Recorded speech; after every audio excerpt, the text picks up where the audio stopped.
चेंदवन तालुका कोलाड इथे राहणारे सिद्धिविनायक बिडवलकर 2 वर्षापासून बेपत्ता झाल्याची माहिती प्राप्त होती।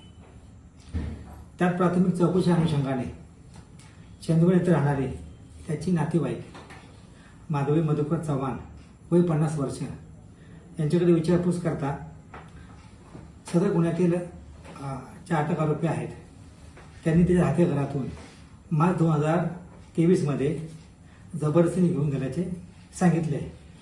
त्यांच्या तक्रारीवरून निवती पोलीस ठाणे येथे गुन्हा रजिस्टर क्रमांक 12/25 कलम 364-34 प्रमाणे भादवीप्रमाणे दाखल आहे। सदर गुन्ह्याचा तपास निवती पोलीस ठाण्याचे प्रभारी भीमसेन गायकवाड हे करीत आहेत। सदर गुन्ह्याच्या तपासाच्या अनुषंगाने उपरोक्त आरोपींचा शोध घेऊन त्यांना सदर गुन्हेगारांना अटक करण्यात आलेली आहे। त्यांना दिनांक 10/4/25 रोजी न्यायालयासमोर हजर केले असता न्यायालयाने त्यांना दिनांक 13/4/25 पर्यंत पोलीस कोठडी रिमांड दिलेली आहे। सदर आरोपींच्याकडे सर्व अंगांनी तपास करण्यात येत आहे। सर्व बाजूंची शहानिशा करून तपास करून याबाबत अधिक माहिती प्राप्त करत आहोत। सध्या किती आरोपी अटकेत आहेत आणि अजून आरोपी असतील अशी काही शंका आहे का? सध्या आता आमच्याकडे 4 आरोपी अटकेत आहे। त्यांच्याकडे विचारपूस करता आणखी काही निष्पन्नता झाली तर आणखी आरोपींचा देखील समावेश करण्यात येईल।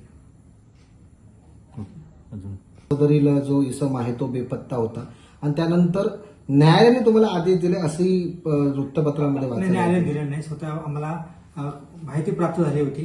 त्या अनुषंगाने कुडाळ पोलीस ठाणे आणि निवती पोलीस ठाण्याकडून याबाबत चौकशी करण्यात आली। चौकशीअंती त्यांची मावशी जे आहेत चुलत मामी नातेवाईक आहे त्यांच्याकडून प्राप्त माहितीच्या अनुषंगाने जेव्हा दखलपात्र गुन्ह्याची हकीकत निष्पन्न झाली त्याप्रमाणे गुन्हा दाखल करण्यात आला। 2 वर्षामध्ये आता आपण त्याचा तपास करतो। 2 वर्षात केव्हाही संबंधित नातेवाईक आपल्या पोलीस स्टेशनला आले होते का किंवा काय?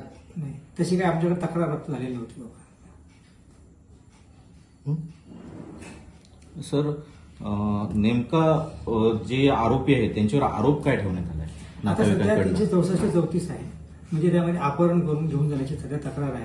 निष्पन्नतेनुसार आणखी कलम वाढ होईल किंवा काय आपण ते खात्री करतो शहानिशा करतोय आपण त्या बाबतीत। सदरील व्यक्ती बेपत्ता आहे किंवा अजून काही घटना घडली काय शक्यता? त्याही शहानिशा चालू आहे। आता आपण तपासाने सर्व गोष्टी निष्पन्न होतील या बाबतीत।